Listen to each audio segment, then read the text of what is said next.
Hello and welcome back to another episode of Wealthi Expat. This week I've got Mel Pikos on the show with me from Tactic Property, the managing partner. In fact, Mel's got an extensive background and understanding of the commercial world, having started his career at Colliers International, moved to Trident Corporation and spent about 8 or 9 years, I believe it was, at CBRE in Brisbane in the office market. So Mel, it's a pleasure to have you here. Thank you for jumping on the show and I hope you're well. Yeah, thanks for having me. It's been a long time since we last saw each other. It has.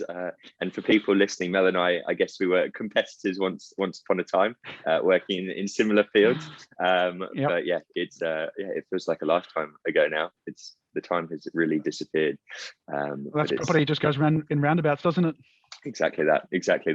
It disappears. Time is disappearing, especially the last 2 or 3 years. But it's great to have you here. I thought for people that are listening once again, if you may have seen some of Mel's videos popping up on social media or LinkedIn, whatever it may be. But he's got a good program running around talking tactics when it comes to property, and some very impressive videos, some videos that really caught our attention.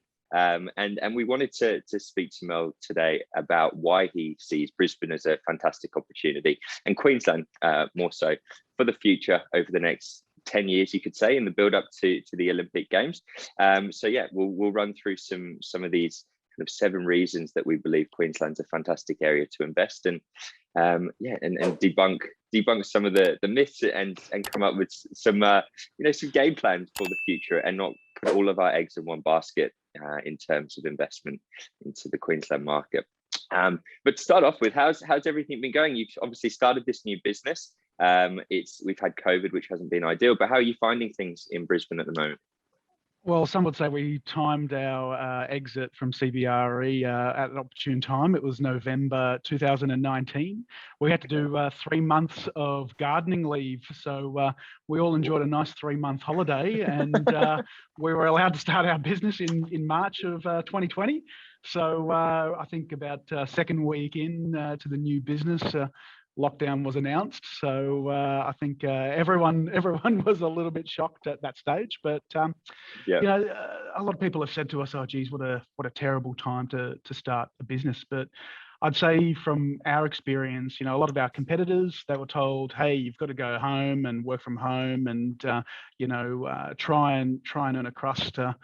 You might have a job." A lot of people were getting pay cuts and reductions, and from our perspective, I guess we just thought, well, for every 20 people that we call, someone's going to say, 19 are going to say, "I'm not interested," but one person is probably going to say they want to do something. At the end of the day, so we negotiate office leases for a living, and a lot of leases expire. And whilst it was a tough time in terms of people not understanding exactly what they wanted to do and whether or not they would return to the office, here in Queensland, our experience has been quite different to what it has been around Australia for places like Sydney and Melbourne, and even to the rest of the world. I think the number of days that we've been in lockdown, I couldn't quote you an exact number, but most of the times people here in Brisbane have seen them as, "Oh, well, great, I get a couple of days off." And, after the 4 or 5 cases have sort of all been isolated and whatnot, everything's been back open for business. So we really haven't experienced the same kind of lockdown that perhaps Sydney and Melbourne might have had. And I think that's really sort of driven our economy quite strongly as a result. Yeah. Yes, you guys have been quite lucky in that regard, or very lucky, really. Definitely. The sunshine here has been well received, and that's what Southeast Queensland's best at. Providing an awesome lifestyle, and our economy's still been going strong as a result. It's good to see. And in terms of Tactic Property, you touched on the office leasing world. And so is Tactic Property really that your sole focus at the moment, and all the energy going into the office leasing market? Is that correct? Or are you working in the sales field as well? We're basically just office leasing. A few of the guys have done a few sales here and there, just from some existing relationships that we've got quite strongly. But most of what we do, the vast majority, let's call it, north of 95% of our revenue would be negotiating office leases. That's on behalf of occupiers and on behalf of landlords. Basically, whoever wants to engage us in our services, we go and act on their behalf to source them office space, negotiate the lease for them. And I can say that in terms of activity, we're really seeing a two-tiered market. Most of the activity that we've been negotiating is with small, medium enterprises, the SME market. They're the people that are sort of up to about 50 staff. Those are the businesses that have been really the driving force. The managing director who owns the business is in the office, able to make decisions probably a little bit more nimbly as opposed to some of the big corporates. I mean, a lot of what I do is also large corporates, but as you can imagine, since COVID hit, a lot of them have been sort of reluctant to make sort of big calls around what they do with their office space. And also, a lot of these requirements are dictated from either internationally or Sydney and Melbourne, where a lot of the big corporate offices are. And at the end of the day, if a lot of those CEOs haven't really been willing to, risk the backlash of making staff go back into the office, but it's been a completely two-tier market where if you own the business, you walk through office space and you'd ordinarily think that there'd be no one in the office. But it's a real contrast when you do walk through the smaller and the medium-sized businesses where everyone's at their desks, everyone's out there powering away, and you walk through some of the big top-tier accounting firms and geez, there's you could shoot a gun and you wouldn't kill anyone. There'd be hardly anyone there. That's incredible. It's crazy how I guess just the comparison, listening to you hearing you say this about people going back into the workforce in different fields or different lines of work. And even I think I mentioned it to you the other day when we had a bit of a chat that I've been spending a little bit of time at a co-working space, and we're starting to see big businesses like Google's are taking space, TikTok is taking space, and corporations and global businesses that in the past they would have taken a whole building in central London in Soho or Oxford Circus, wherever it may be, and now they're trying to I guess minimize their risk in a sense and reduce their expenses. And the co-working space these days, it works so well. You've got the flexibility to do what you please. You can take a floor plate if you wanted to. I'm sure you're aware of this, but it's I guess there's that flexibility, and you've got coffees on constant kind of standby. You've got regular snacks. You've got your beers. It's everything there. It's I guess creating that lifestyle or the work and lifestyle balance. And it's I think it's going to be an interesting few years now for these co-working spaces. Well, I definitely think you raise a valid point. I think there's got to be reasons to attract people back into the office, and people they need a reason as to why they would come and work from the office when they do have the option to work from home.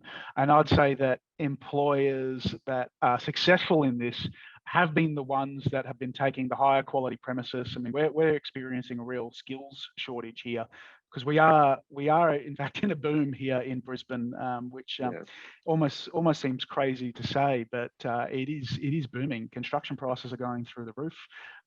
We don't have access to the skills that we need due to the border lockdowns and whatnot. We have been seeing quite a lot of interstate migration from Sydney and Melbourne predominantly. That's due to a whole range of reasons, which I'm sure we'll dive into throughout this call. But Hassel ran an interesting survey that was released a couple of weeks ago. The number one thing that employees wanted on their return to work was food and coffee. So people are easy to bribe to get back into the office. You gotta feed them and give them a bit of caffeine, and they'll come back in droves. Rocket fuel, exactly. Yeah, and the second one was an interesting workplace, and I think gone are the days where people will just go, you know what, I'm just going to take a B grade building, and my staff will be happy with that, and there's an existing fit out there that we'll take. those are the kind of spaces that will continue to hang around, and it's the higher quality office spaces that will be. It's like any sort of property market, right? There's always a flight to quality. If it's good, people will continue to want to lease it, and there is that sort of divergence now at the moment where I'm seeing that if you've got a building where the landlord hasn't spent any money, they haven't gone and put the new end of trip facilities, the bike racks, the lockers, the showers, they haven't put in a great ground floor cafe, they haven't ripped out the existing fit out and put something brand new in there to excite people to come back into the office. I mean, we are experiencing a war for talent right now, and if you want to attract and retain the best staff, the AFR ran an article 2 days ago that said top tier accounting firms, they just can't get people into the office, and I can tell you why. They've jammed them in like battery hens. That you're not given a desk anymore. You're told that put your stuff in a locker and come and sit in this office, and you don't own the space. If you leave for 2 hours, then you've got to pack your stuff up. I mean, you can't even have a photo frame of your family member or anything like that. So exactly. I think there is that drive where we are going back to, hey, you know what? Let's try not to stack people on top of each other anymore. Let's give people a little bit more space. I mean, everyone's conscious of social distancing now. It's probably not the best hygienic outcome if you are jamming people and making them share desks. And I continually hear mainly from employees that I think probably too many CFOs are looking at the bottom line figure and saying that let's reduce our office cost and send you all to work from home. I don't think that's what we're going to flex back into. I think it's quickly going back the other way, where we are starting to see people spread out a little bit more. And if you do want to retain the best staff and attract the best staff, you do need to do something a bit more funky and a bit more creative than just saying, hey, here's your linear white workstation and put your stuff in the locker, and we might see you next week or something like that. Exactly. I think so. I mean, working from home is here to stay. There's no question about that. But people like interaction. If you look at Sydney and Melbourne, where they have been in extended lockdowns, the people that I speak to, they can't wait to get out of home because they're sick of it. They're bored, and of course, people are still going to work a day or two here and there from home. I mean, it is convenient. You do have places like Sydney and Melbourne where the commute for a lot of people is upwards of an hour each way. We don't really have that in Brisbane. You can still on an affordable salary, you can still live within a couple k's of the CBD, and I think that's why we're stealing a lot of Southerners, or as we call them, the Mexicans from down south, and making their way to the promised land. I love it. I think that's a good point though, around the office space and what you're saying about old existing fit outs that are in these B grade office spaces as well. And I think that's going to be a challenging market, like I guess you touched on just before. It's like you're saying as well, with the way in which we're changing our workforce, wanting that sense of creativity and something that's drawing us to go to work, be it food and beverage, whatever that little bonus may be. But I think that's going to be an interesting market to watch over the next 6, 12, 18 months, and potentially landlords coming up with new ideas to convert their spaces potentially into maybe into co-working spaces or shared working spaces, or split them into smaller office spaces, whatever it may be. But I think there's going to be some interesting kind of transitions and strategies implemented for some of these office spaces. At least from my opinion, that's just an outsider looking in. But I think that they've got to keep up with the current market, and if, as you're saying, that creative workforce and the creative workspace is really the focus at the moment, then they're going to get left behind in the smoke, in a sense, I feel. Yeah, I definitely echo your comments there. I do feel that short term, places like WeWork and Spaces and Regis or whoever the operator is, short term they were impacted during COVID. I guess the bad aspect of the business is that you're on short term agreements. It's very easy for people to pull out, and therefore they're not receiving any rent. So there was a lot of short term pain, particularly in that market. A lot of the bigger organisations have got leases. The average lease across the market is approximately 5 years. So if you think that you're going to get the office is dead and all of a sudden no one's ever going to go back to the office, well, the average lease is still about 5 years left to run. I'd say that's, for most developed markets, I'd feel that would be true. It certainly is in Australia. So those decisions don't really come too quickly. It's definitely been SMEs that have been driving the charge as to really amping up the productivity, and I'd say that they're stealing market share from the big players because they're filling a gap where the big corporates just haven't been agile enough or haven't really had the foresight to go out there and push hard to take that business. I mean, it's difficult. It's difficult for a lot of industries to make connections, grow businesses just over doing Zoom calls or Teams calls. Like people want to know who they're dealing with, and it does help when you get face-to-face contact with people. And I certainly try to meet with people where I can, because it's simply easier to understand what it is that they need and what they want to achieve, and therefore you can advise them a little bit easier, and then just try and make things happen. Exactly, I agree. And just on, I guess you mentioned on the past, or just then in terms of the lease terms on some of these deals at the moment, and the average sitting around 5 years. But in terms of a rate per square meter, how has that responded over the last 12, 24 months, kind of since the start of the pandemic? Have the prices dropped slightly or significantly since the start of the pandemic, and the shift has really started to evolve? We're in a really bizarre market. I'd say that last year things were quite stagnant. If anything, I mean, you'd probably be aware because obviously you used to work in the industry. But there's the face rent, which is the rent that the landlord is charging on a per square meter basis. And there's also an incentive that the landlord is willing to provide to encourage you to move your business. And landlords have been seen as a massive bank. No office tenant, if you're willing to commit to a 5+ year lease, you'll get your full fit out paid for by the landlord, and they'll also throw in a bit of a rental discount on that. Incentives were absolutely astronomical last year. There are a couple of isolated instances where landlords probably got a little bit desperate, specifically because of the uncertainty of COVID. And if you had a big vacant building with 10,000-20,000 square meters sitting there vacant, you probably were feel that one. Quite worried. Yeah, definitely. And there were a few Hail Mary deals out there that people got really lucky. It's completely turned on its head so far this year.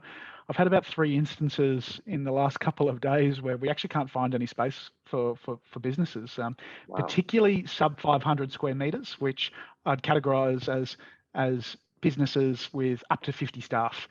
There is a real shortage of supply in that sector of the market. A lot of landlords have had to go into their buildings with larger floor plates and start subdividing those floors, carving them up and making them into smaller suites. I mean, a lot of landlords don't like to have to do this because they do lose some common area and they don't recoup on that cost. But in that sector of the market, we've actually seen face rents growing, and landlords have been going, well, we've leased a couple of them now. Let's raise the rent by an extra 5% and see how we go. And tenants will start kicking and screaming and saying, oh, well, we're in the middle of COVID. No one's going to the office, and it's a bit of a myth.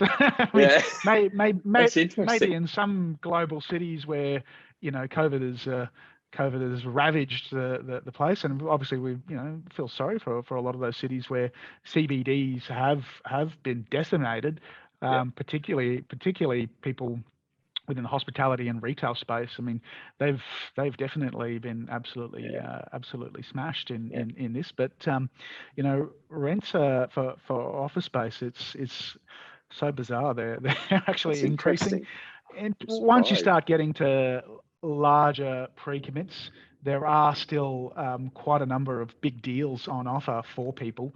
That's because interest rates are so cheap, and there is such a glut of capital a lot of people are buying assets with cash, and the reason why they're buying them with cash is because it's sitting in the bank, and they're sick of earning 0.1% interest if they're if that. If lucky, So a lot of people are going out there and trying to either participate in development opportunities. There's still significant deals on offer for tenants willing to pre-commit. Those are few and far between. I've definitely seen a lot more traction in the area of existing space, particularly like I keep referencing, sub 500 square meters, less than 50 staff. That is the market that is absolutely going bananas. You start talking about large multinational corporations who want to make big commitments, 10, 20,000 square meters. They want to place a couple thousand staff.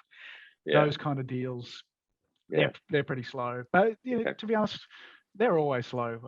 Brisbane in particular is very much a developer's market. The standard line here is build it and they will come. And that's, I love it.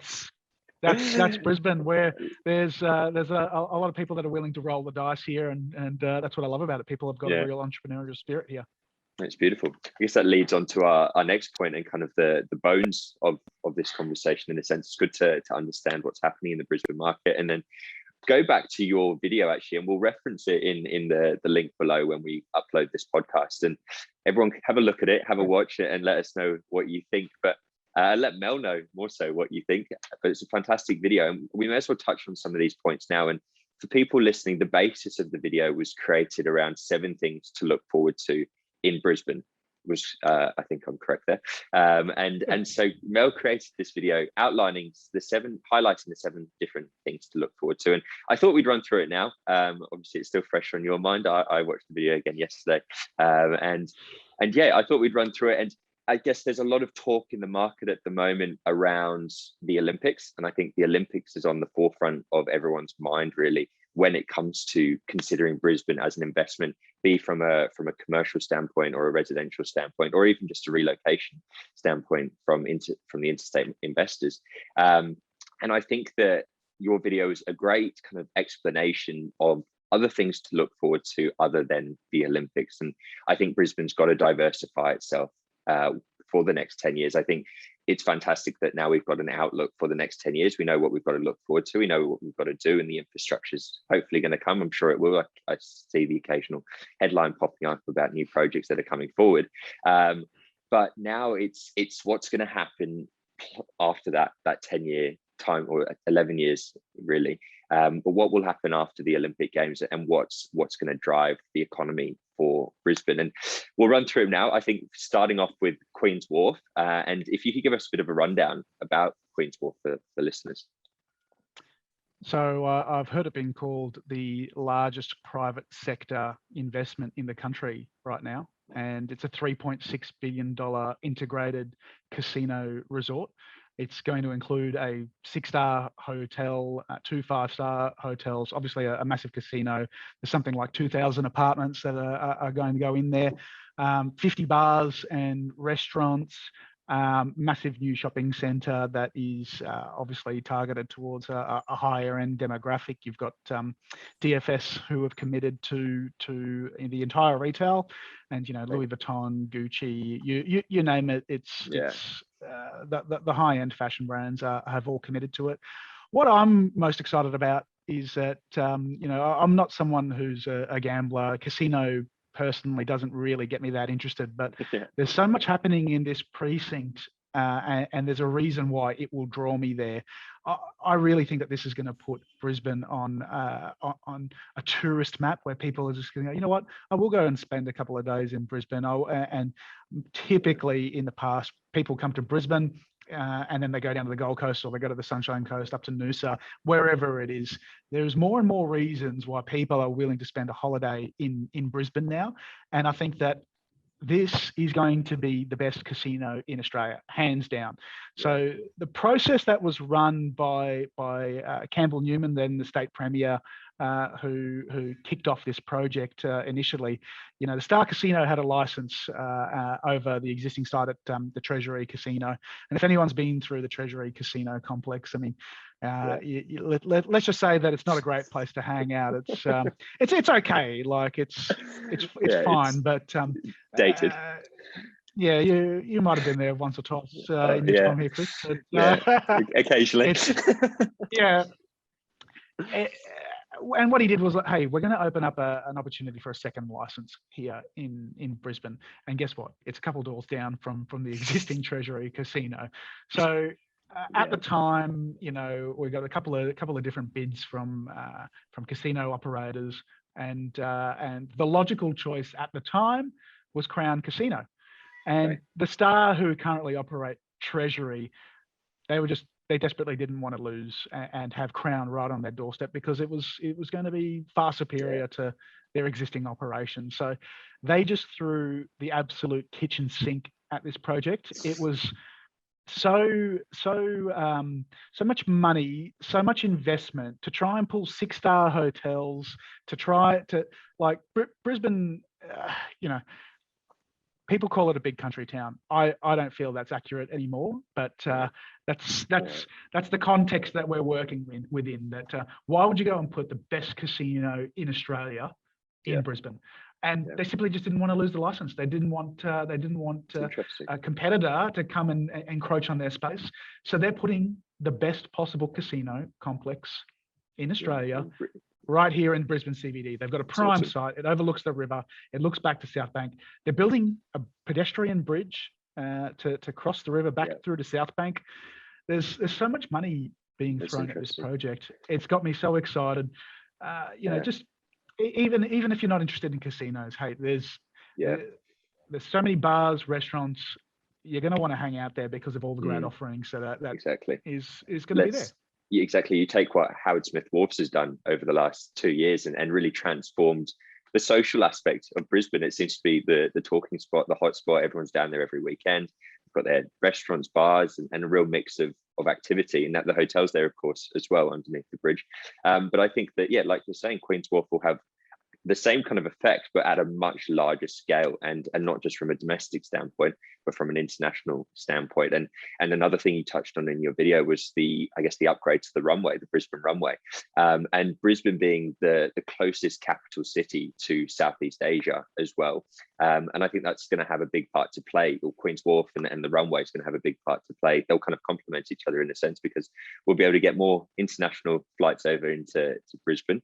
I think it was in your video, and you mentioned that we'll be able to, have the same number of flights as Changi Airport. Was that correct? Or have I misworded that? The airport's got a similar capacity to Singapore's Changi Airport, and also the Hong Kong International Airport. So we've now got two runways. I think it's also important to mention that Brisbane is a 24-hour. There's no curfew like in Sydney. 24-hour airport. You can fly plane in at any time, which it does mean that it's a great logistics hub. So when you talk about business opportunities, I think something that's really overlooked is the industrial capacity of Brisbane. You are seeing a shift in commercial property. From retail, where people are going and enjoying and buying things, right? You're going to the shop, you go and buy some stuff. A lot more people are obviously ordering things online. Australia has been a real slow adopter. I mean, you go over to America and you obviously see the decimation that has occurred in their regional shopping centres over there. There's a lot of malls. There's a lot of malls with a lot of empty shops over there. That really quite hasn't hit here in Australia yet. We have been a slow adopter of the Amazons of the world, but it's coming, and a lot of those players are expanding and creating massive industrial facilities. It's to the point where we're almost a little bit paralysed right now. The government, both state and local, they're really scrambling to try and release more land, particularly for industrial use, because we've got that new parallel runway now, and you can keep bringing planes in. You can keep bringing goods in. There's been a massive expansion at the port as well. We are a real logistics hub here in Brisbane. I think it's also important to mention that the parallel runway opened last year. Not many flights, so Exactly. timing was terrible. But hey, the runway's there now, and I think it's kind of been glossed over as a really important piece of infrastructure because we haven't been able to really That's take in true. the amount of planes that you would ordinarily expect. But that's a long-term piece of infrastructure that is really going to benefit Brisbane as a whole, and southeast Queensland as well, because Brisbane is really the central hub. I mean, it's an hour away from the Gold Coast. It's an hour away to the Sunshine Coast, 2 hours up to Noosa. This 75% of the population within Queensland all live within this kind of 200 or so kilometre bubble, and Brisbane's right at the centre of it. So people that are chasing sunshine, people that are chasing work opportunities, it is really a great mix of opportunities within the southeast corner. So it is a real benefit for everyone within this part of the world. That's interesting. In terms of the business community and businesses that you're seeing in Queensland at the moment, has there been a shift in the sort of the businesses that you are working with at the moment, or are you seeing a transition from, let's say, the accounting world into more of a technology and innovation? Let's just say innovation. We'll crop that out, but into that technology world. And are you seeing the shift really transition at the moment? It really annoys me. People say that Queensland, all they know how to do is dig up coal and export it or gas. We've sort of been thrown in this whole resource state market where people just go, well, these guys don't know anything else other than mining and that's it. And look, I guess as part of its history, you could say that. In 2009, Brisbane had more engineers than anywhere else in the world. So this is a real knowledge base of engineers, and people know how to make things here, build things. Resources account for around about 7% of the Queensland economy. Now, the trade-off to that is, of course, when that 7% is firing, it does feed into other sectors. Mining companies need accountants, they need lawyers, and of course that sort of turbocharges their business as well. But Brisbane really is a diversified economy. We're not just a one-trick town. You compare us. We sort of get lumped into the whole. It's the same as Perth. We only know how to do one thing. Perth's about 30% of their economy comes from resources. We're 7%, so there's quite a good mix here. We've got the largest cultural and arts precinct in all of Australia. That's along South Bank, directly opposite the casino, which I was talking about. And South Bank is going to feature. We actually shot a video this morning that we're going to launch next week about the extension that's happening as part of South Bank, and that's an area that was really revitalised after Expo '88, and it's another key precinct that I'm really looking forward to expanding. There's a lot of land that is being unlocked now by state and local government to deliver more parkland, deliver essentially more housing and more places for people to work. But we're also a massive knowledge base. You look at the University of Queensland. You look at Queensland University of Technology as well.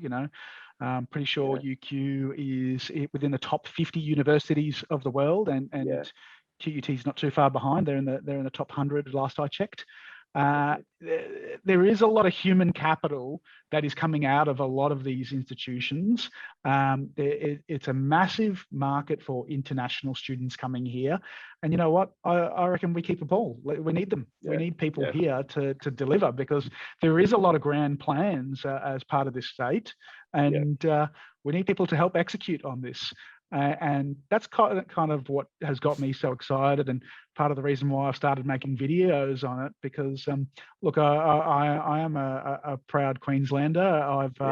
I wasn't born here. I came here myself. I actually moved from Darwin about 20 years ago. So yeah, I did. Yeah. I was a Darwin boy, small town.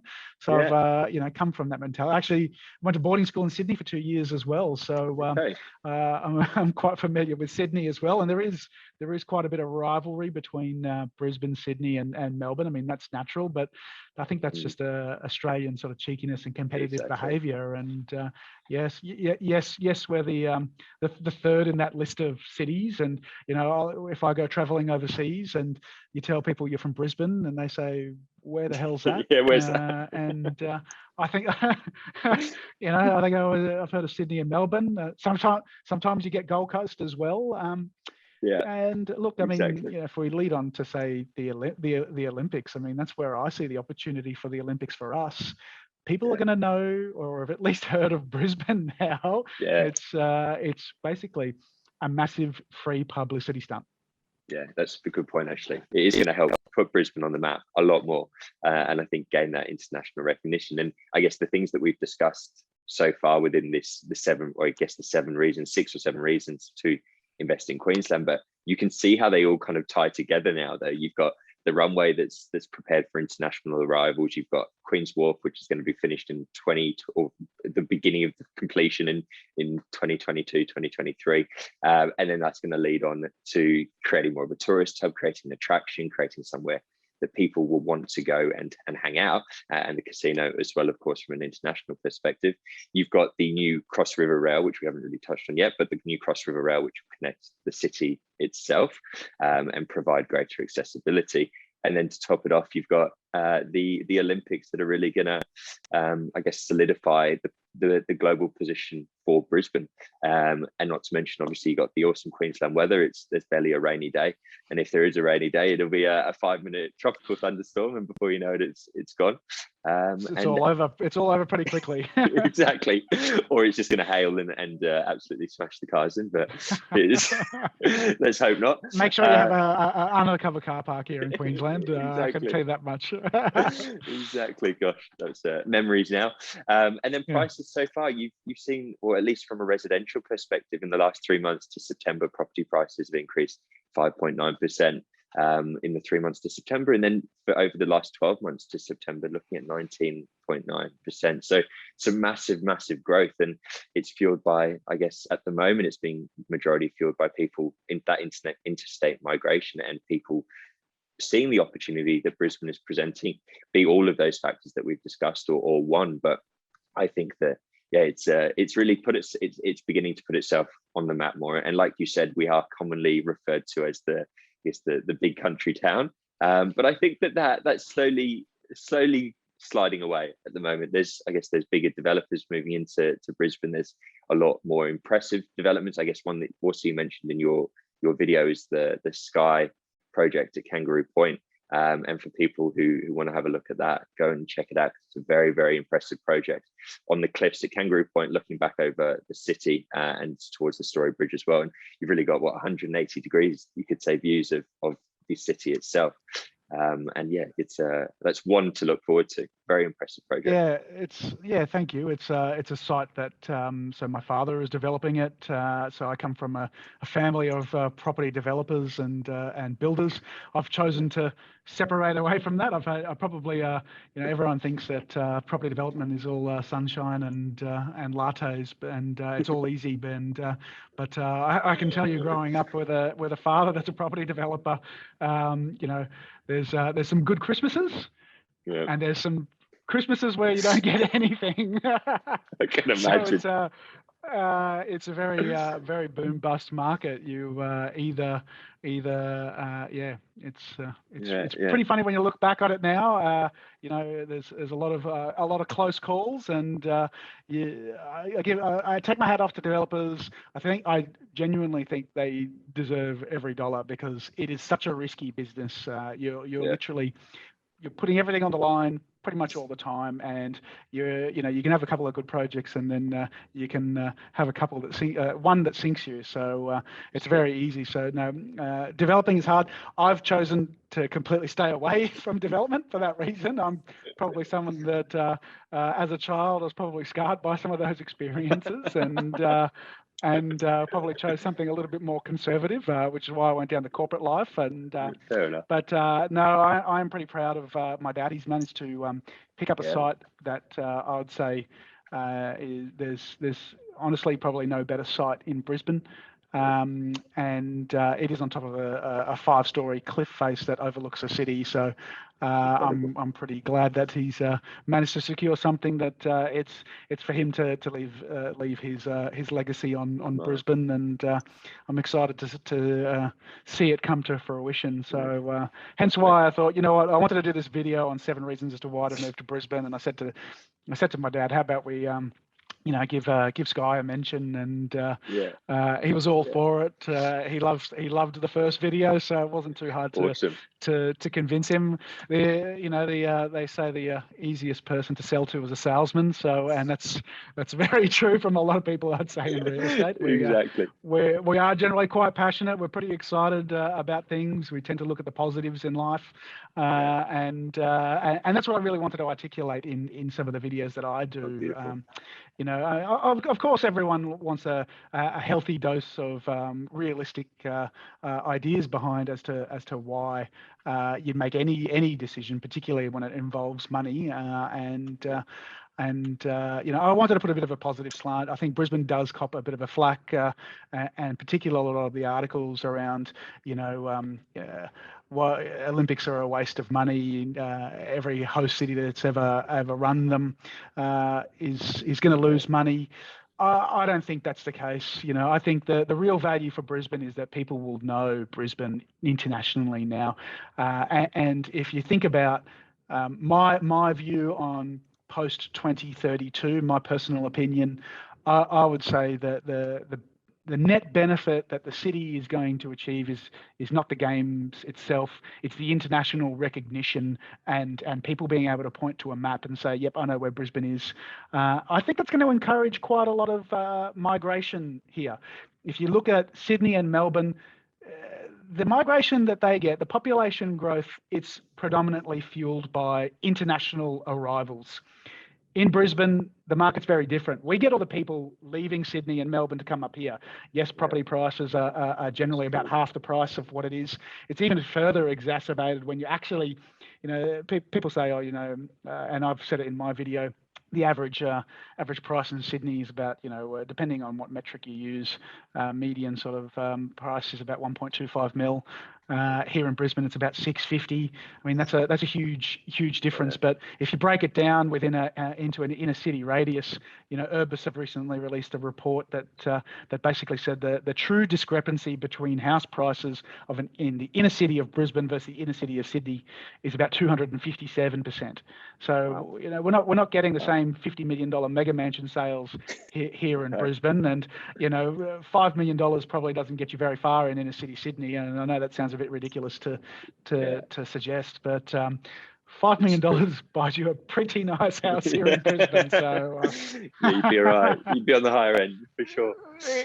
Correct. For sure. That's interesting. I guess one of my last questions that I wanted to ask you was, what do you foresee to be Brisbane's future for the next 12 to 24 months? What can you see happening in terms of, I guess, the residential commercial market, or in terms of business as well? But how do you see the market and economy in Brisbane behaving over the next 12 to 24 months? Well, I think one of the massive benefits that we've got is that we completely sidestepped COVID, and I think that a lot of people that have been locked down in places like Sydney and Melbourne for an extended period of time are looking for a change, and we're going to see a flood of people move here. I tried to sell an apartment that I live in at the beginning of the year, and the best offer I could get was $620.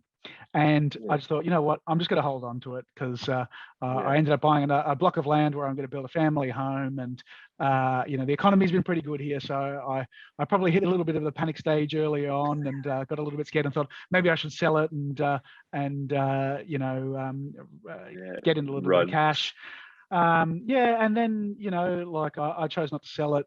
The agent has, tried he's given me another offer, unconditional, at 660. So it's jumped up 40K for an apartment within the span of a couple of months. And the buyer was sight unseen, locked down in Melbourne. Wanted to buy something because he's relocating here, or at least, and wants to have somewhere where he can move straight into. And we're hearing a lot of those style of stories. And I said to my dad, what do you think? What do you think I should do? He's got a pretty clever property brain. And he said, you know what? For every person that's sitting there that is happy to buy something sight unseen, there's probably 10 that want to buy it, that want to see it before they want to buy it. Yeah, very true. It kind of made me go, you know what, that's a very simplistic way of looking at things, but at the end of the day, he's probably right. There is a tsunami of people that are about to move up here. I mean, they've already been doing it as lockdowns were lifted, and my prediction for the next 12 to 24 months is we are going to see a massive influx of people. I think I already mentioned it earlier on. There is a real shortage of trades in particular, and that is driving construction prices up. Hey, if you're a tradie in Sydney and Melbourne and you're thinking about doing it, now's the time, because I can tell you, tradie pay has gone up about 20%. We talk about stagnant wages. Geez, I don't know where stagnant wages are, but it's certainly not in Brisbane. They're growing. And I've recently employed 2 extra people as well, and people, for good quality people, you've got to pay. And you know what? I was happy to put my hand in my pocket and pay people a bit extra, because if you want good quality people, you've got to spend the money. So I encourage other employers out there to spend a little bit more, get the people that you want, and help grow your business. I mean, it's an exciting time to be in Brisbane from that respect. That's good. Nice. I like that. It's a good way of looking at it. And the last question of today's podcast, one I like to close on with all of my guests, is, what does a wealthy life mean to you? I definitely think that's an interesting question. And I think now that I've got my own business, it's a completely different answer to what I would have told you when I was an employee. Which wasn't that long ago. And I'd say with wealth comes great responsibility. And when you start, I've recently made the transition to being an employer rather than an employee, and I've gone out and hired people, and that in itself brings a range of new responsibilities. So I think, and of course, the business that I'm running, it's far more lucrative than what I was previously doing as an employee. So, with wealth, I think comes greater responsibility, because there is that thought process where you go, well, I've got to go out there and hustle now, because I've got these other people relying on me. So there is that responsibility factor, and that's what I would say a wealthy life is. It's an increased level of responsibility. I like that. I like these answers. It's good to get a perspective from different people in different industries and just different lines of work. But yeah, nice one. I like it. Well, thank you very much for joining me on the show today. It's been awesome to sit down with you again and have a chat. We need to catch up more often. Get you on a couple more shows. It's been good to catch up.